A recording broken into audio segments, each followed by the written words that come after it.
Hello and welcome to The Entrepreneurs on Monocle Radio, the show all about inspiring people, innovative companies, and fresh ideas in global business.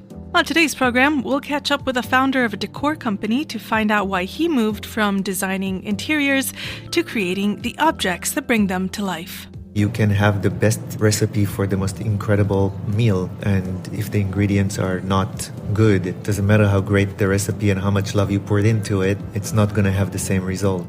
And later, we'll get into the spirit of Halloween as we meet the founder of possibly the only company in Japan, or maybe even the world, that specializes in conducting ghost investigations of real estate properties. The problem with stigmatized properties mainly comes from a psychological sense of discomfort. This is The Entrepreneurs, with me, Laura Kramer.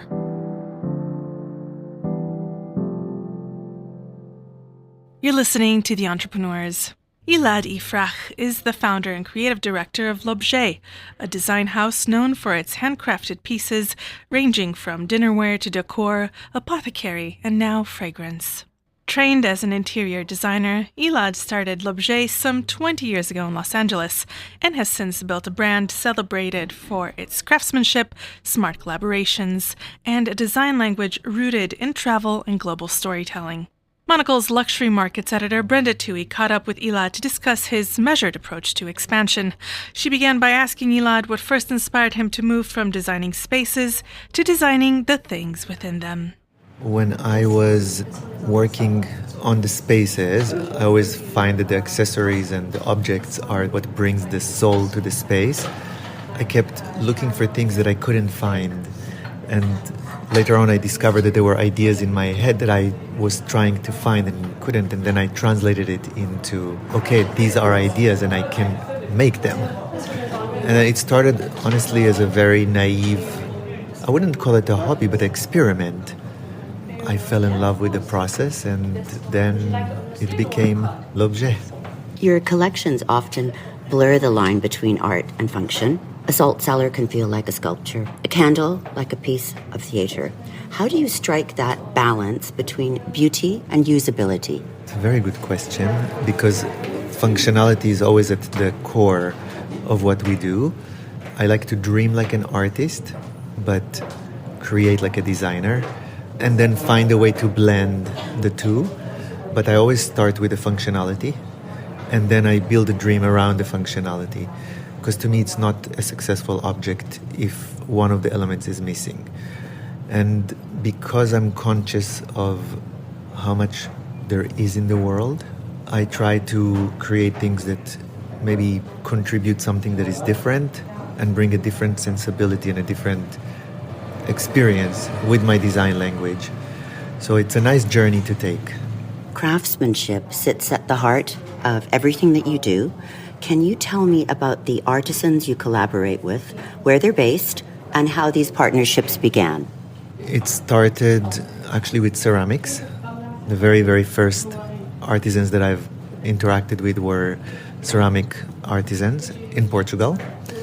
I had a lot of ideas 20 years ago. It's 20 years that the brand has been going on, and in the beginning I had all these ideas. I was living in LA at the time. We didn't have a lot of craftsmanship, at least that I could access in LA.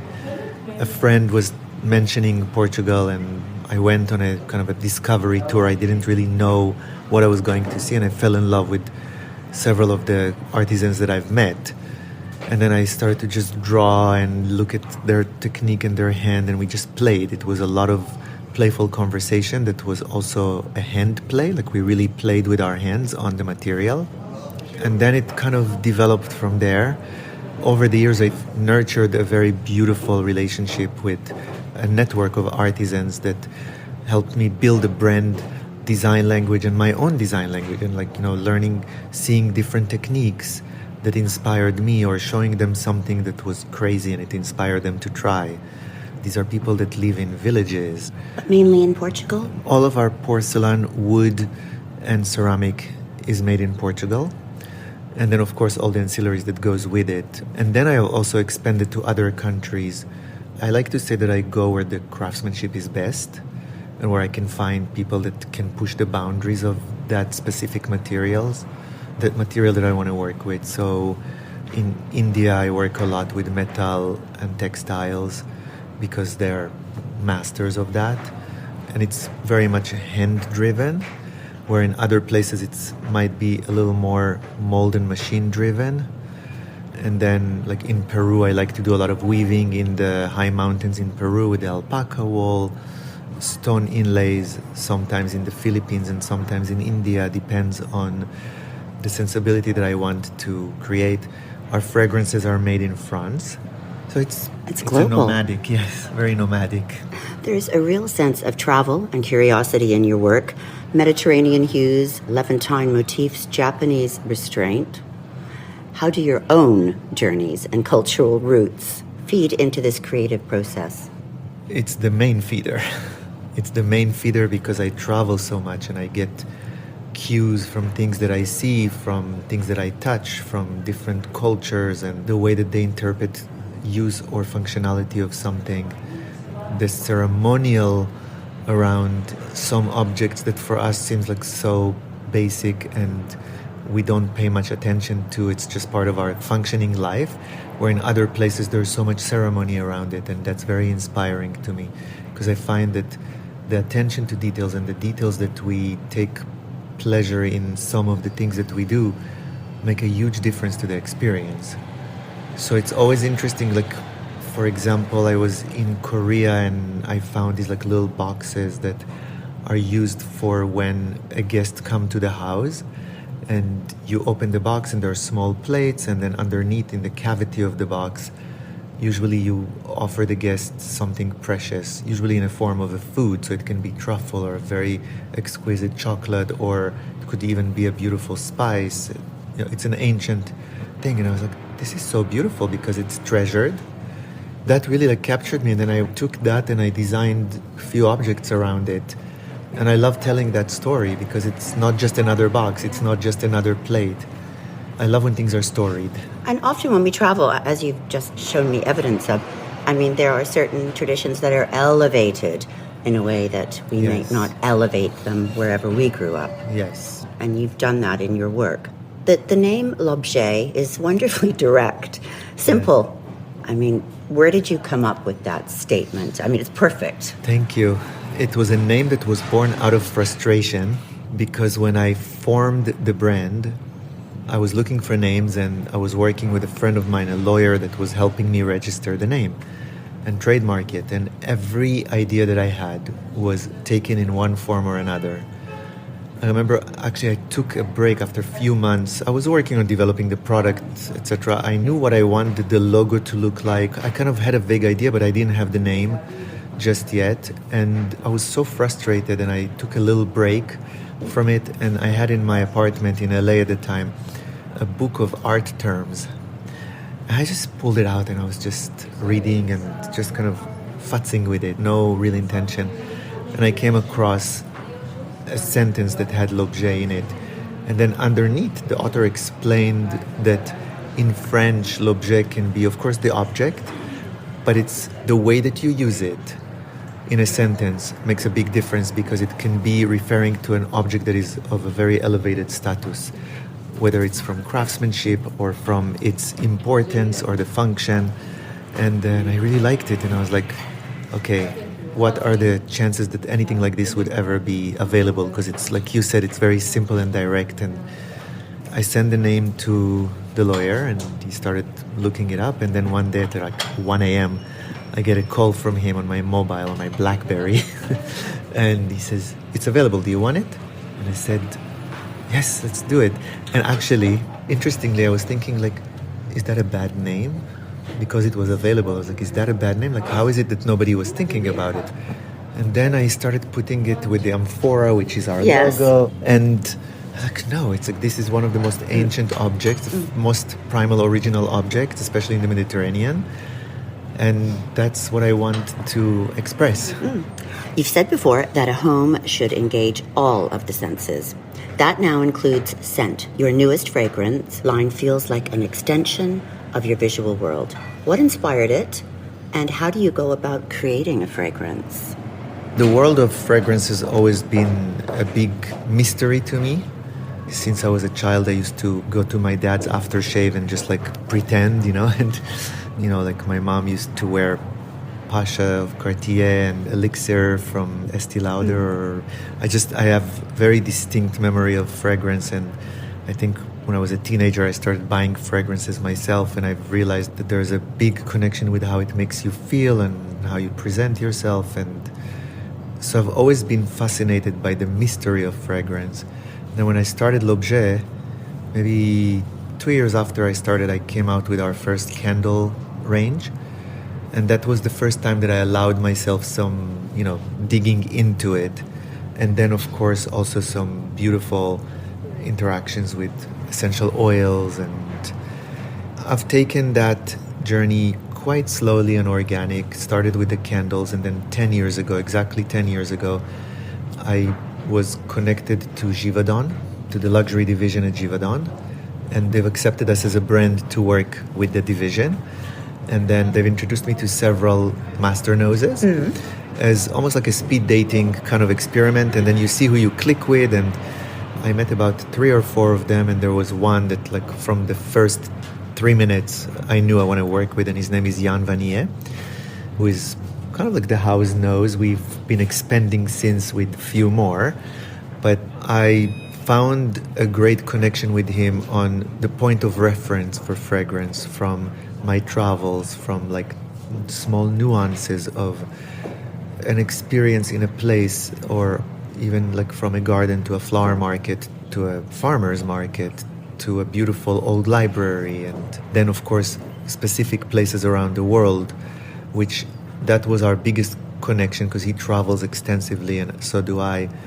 And I would mention like an area in Marrakesh, and he was like, I know exactly what you're talking about, and do you know this and that? And it was just so explosive that way. And I was able to create a lot of storied mood boards with images, but also a lot of expressive with the language. And I was very careful with not overly influencing with the actual notes, because I didn't want to build a base for any of the fragrances. I wanted to give a true expression of how I felt when I was in a place, or what I want to capture, and then let him see what it awakens in him, and then create a conversation. And then later, like if I had, let's say, a rose in my head, or a mint, or a specific type of wood, and he didn't bring it to the table, I would say, okay, can we add that? But I would let him start the base of the formula. And that created a very beautiful dialogue over the past 10 years. And then the journey to arrive at our personal fragrance, the perfume, it was not something that I set from the beginning. In the beginning, I was very much into the home fragrance. So the room sprays and the candles and the incense and diffusers. But I wanted to take a step further in the intimacy with the client, and I introduced Apothecary, where now you have invited me to your home with our home fragrance, and the next step of intimacy I felt was Bath and Body, but it's still kind of cocooning, it's in your space, it's very private. And about 4 years ago, it started really itching me that I need to express this language also into eau de parfum. And I felt that I was ready to take that next level of intimacy with the dialogue that I have with our consumers and the consumers that I still want to meet, to create something that you maybe start with it in your home, but then you take it outside and it becomes part of your signature, and it becomes something that you choose to present who you are in that, what I call invisible object of desire. Because there's no way to express it, but it gives you a feeling. You smell someone, it's like, you smell so good. And usually you would say it to somebody that is interesting. You're not going to just go to anybody and say you smell really good. There's something else that triggers you, and I want to believe that it's the personality and the fragrance that did it, that made you give a compliment. Well, I suppose that a fragrance smells different on each different personality. Yes, and a good fragrance should. Yes. If ours, with high content of naturals and very high grade raw ingredients, should interact differently with our different chemistries and temperatures and skins.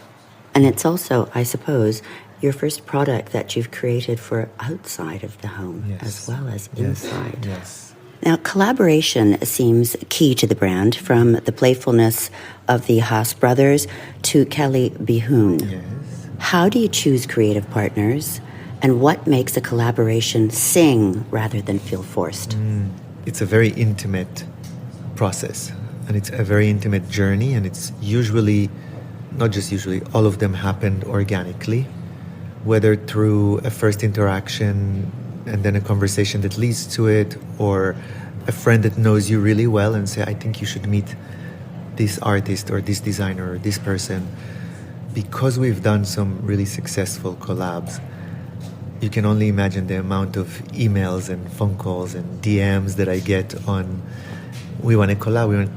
And to me, it's, to invite somebody into the creative process is super intimate. It's really like sex to me. And I don't do it lightly, and I don't want to, because I feel there's a very beautiful thread that was created over the past 20 years.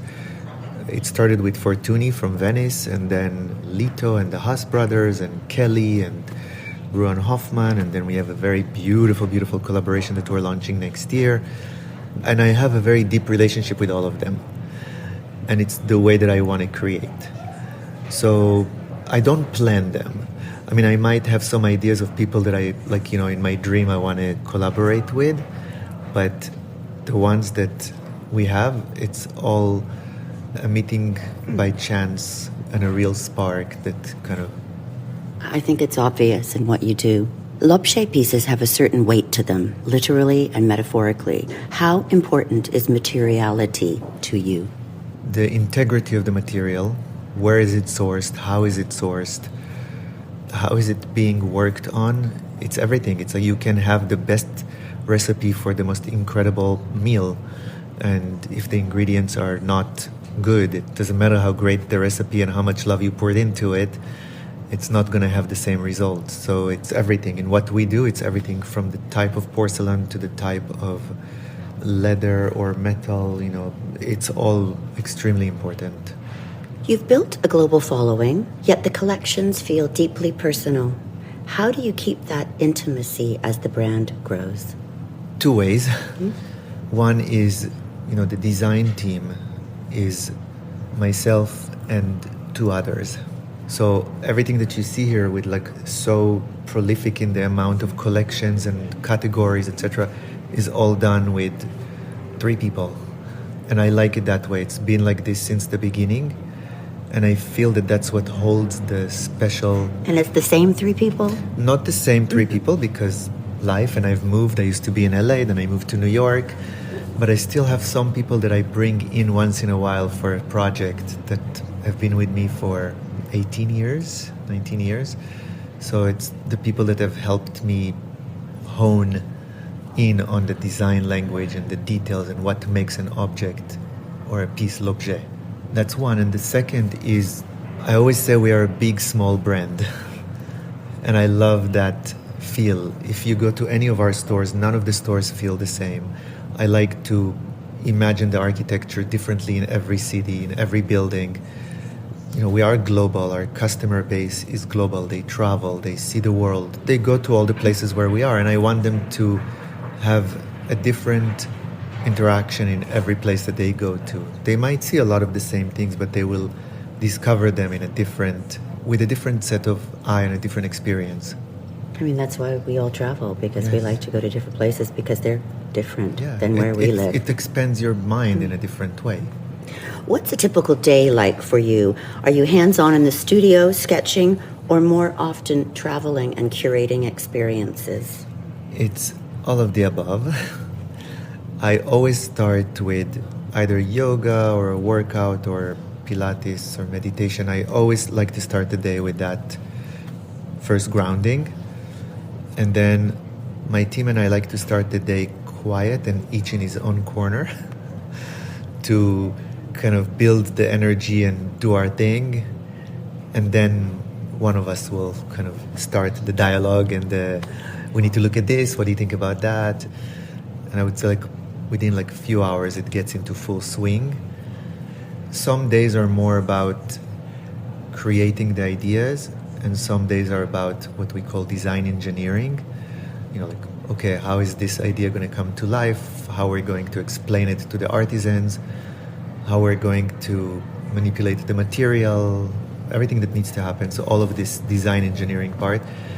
And then there are days of the critics, where you critique the samples and your own design, and then the idea that might have looked incredible on paper or even on a 3D model that we've made somehow doesn't sing yet, and you work on it to get to that level.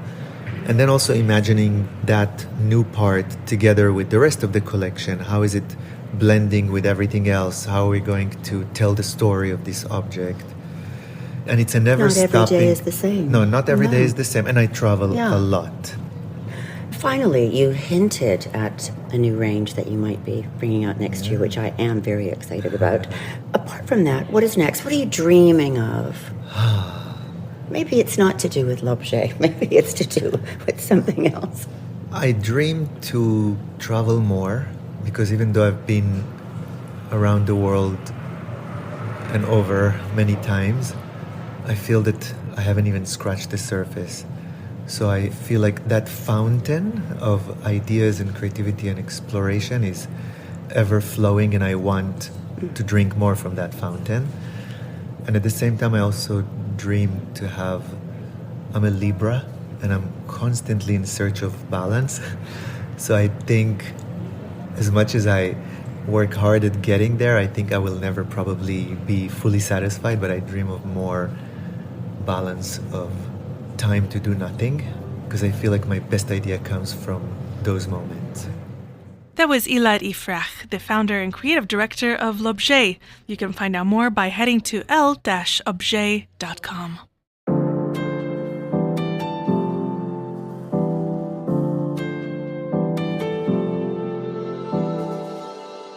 You're listening to The Entrepreneurs. As many of us celebrate Halloween this week, we thought it would be only fitting for the serious business show that we are, of course, to mark the spooky season by turning our attention to ghosts and to a company that deals with them all year round. In Japan, Kachimode has built a reputation for investigating whether homes and buildings are haunted. So-called stigmatized properties, those linked to deaths or misfortune, can be hard to sell, and Kachimode says it has a practical fix. Monocle's Ryuma Takahashi spoke with the company's founder, Kazutoshi Kodama. In Japan's real estate market, one of the biggest anxiety people face when looking for a new home is what's known as the jikobukken, a stigmatized property. It refers to places where someone has died or where something mysterious or unsettling is said to have happened.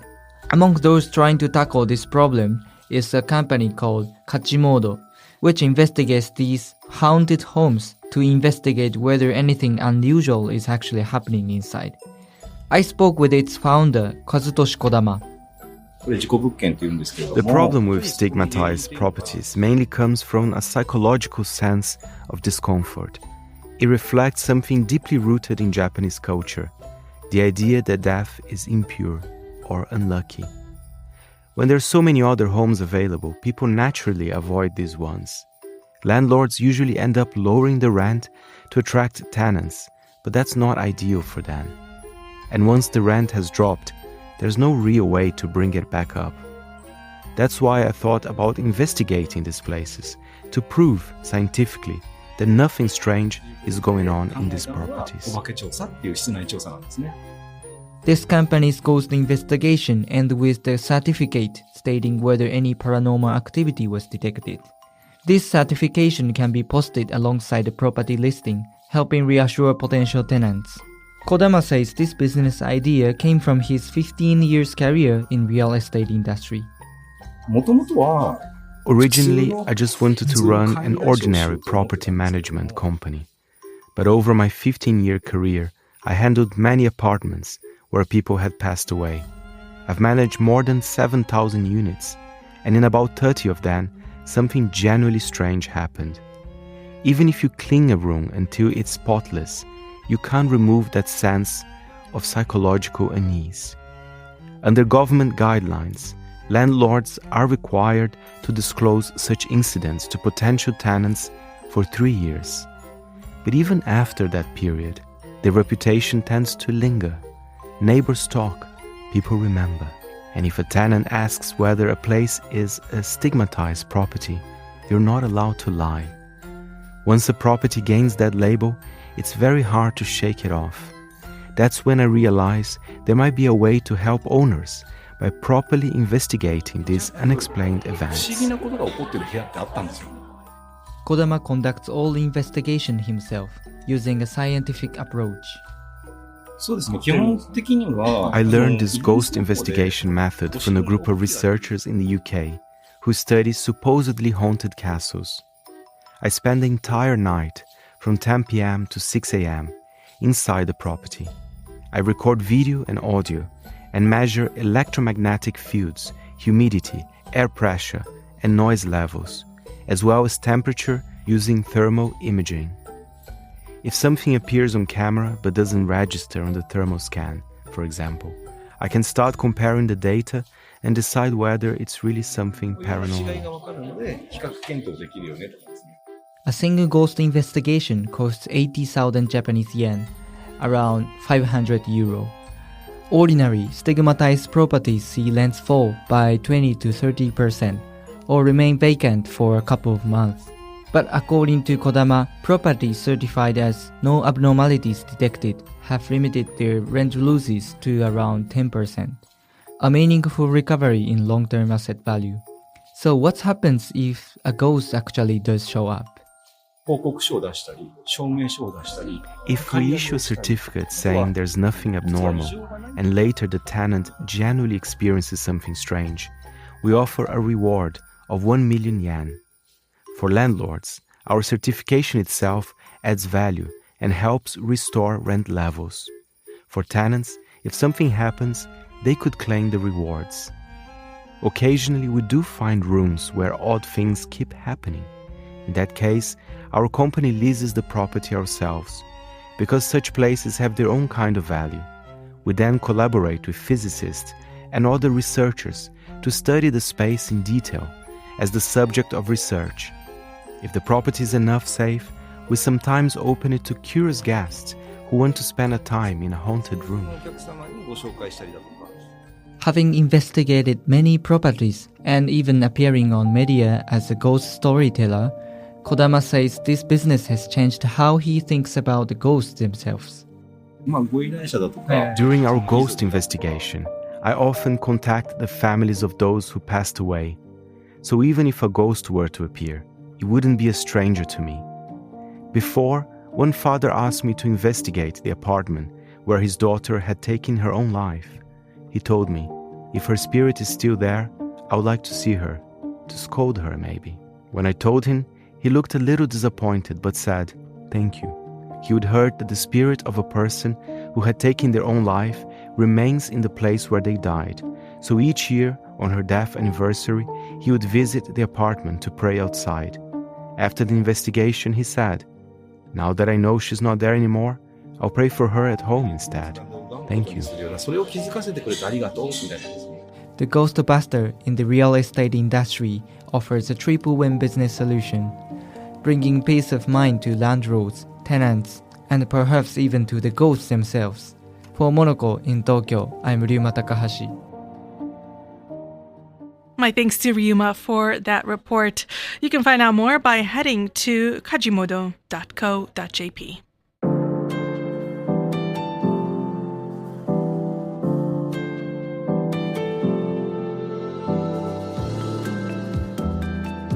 That's it for this episode of The Entrepreneurs. The show was edited by David Stevens. Tom Edwards is back next week. Listen again and find out more about the show at monocle.com. That's where you can also subscribe to the Monocle magazine for more about better business every month. You can also follow us and catch up with the archive via your preferred podcast platform. To contact The Entrepreneurs, you can email me at lrk@monocle.com. I'm Laura Kramer. Goodbye and thanks for listening to The Entrepreneurs.